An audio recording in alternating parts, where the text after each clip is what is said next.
Assalamualaikum para cendekia, salam semangat dari Bunda Eva dan salam tematik.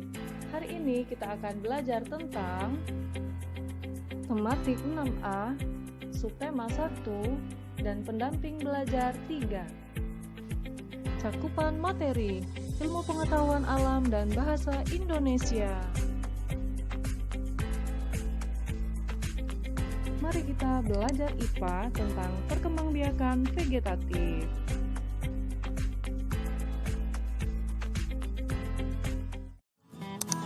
Perkembangbiakan vegetatif adalah perkembangbiakan tanpa melalui proses penyerbukan. Perkembangbiakan secara vegetatif dibagi menjadi dua, vegetatif alami dan vegetatif buatan. Vegetatif alami adalah proses penyerbukan tanpa dibantu dengan perantara manusia.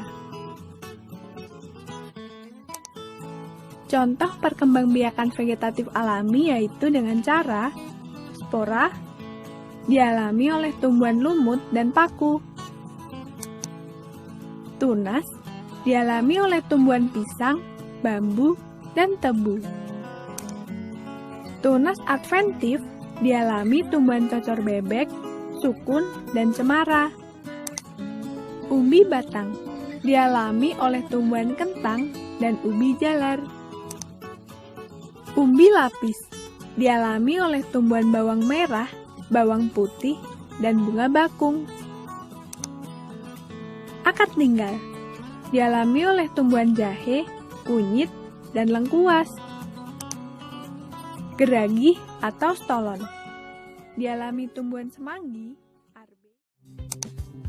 Perkembangbiakan vegetatif buatan terjadi karena adanya bantuan dari manusia.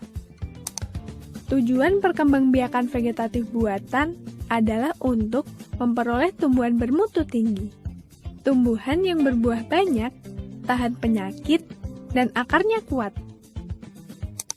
Contoh perkembangbiakan vegetatif buatan adalah mencangkok.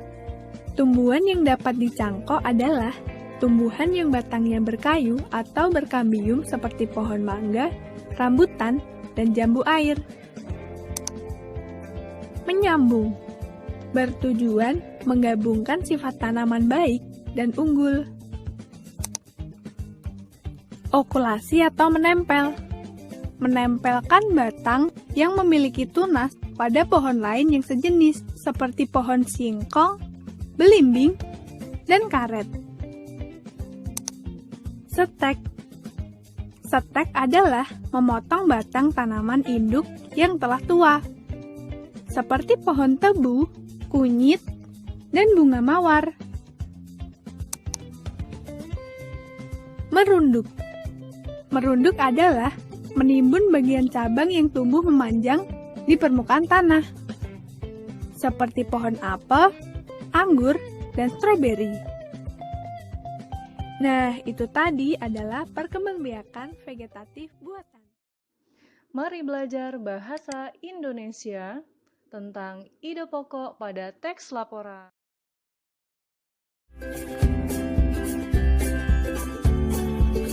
Ide pokok adalah gagasan yang menjadi dasar sebuah paragraf. Ide pokok disajikan ke dalam bentuk kalimat utama. Kalimat utama ini dijelaskan oleh kalimat-kalimat lain yang disebut dengan kalimat penjelas atau kalimat pengembang. Ide pokok suatu bacaan berfungsi untuk mengetahui inti atau pokok bahasan suatu bacaan.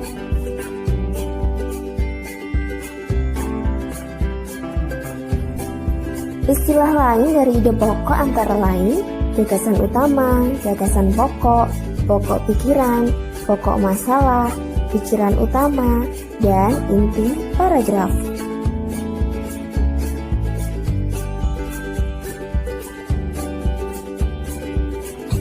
Ciri ide pokok antara lain berupa pikiran utama atau gagasan utama, mengandung pokok persoalan atau inti persoalan. Dalam satu paragraf hanya ada satu ide pokok. Ide pokok dituangkan dalam satu kalimat yang disebut dengan kalimat utama. Letak ide pokok bisa di awal, akhir, atau awal dan akhir paragraf. Cara menentukan ide pokok antara lain membaca keseluruhan teks bacaan, memahami isi bacaan, kemudian menemukan ide pokok bacaan.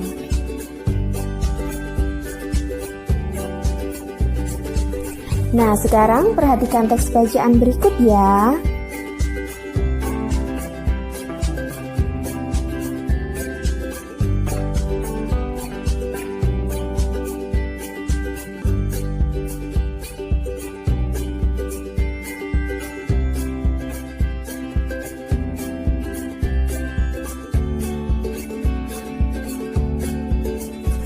Nah, dari bacaan tersebut kita temukan bahwa ide pokok bacaan terdapat di kalimat pertama.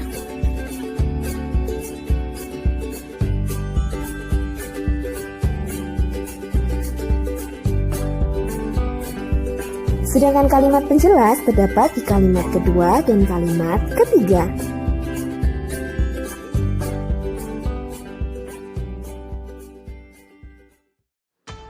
Oke para cendekia, agar kita terhindar dari corona, tidak perlu kemana-mana, tetap belajar dari rumah ya. Sekian dulu materi kita pada hari ini. Assalamualaikum warahmatullahi wabarakatuh.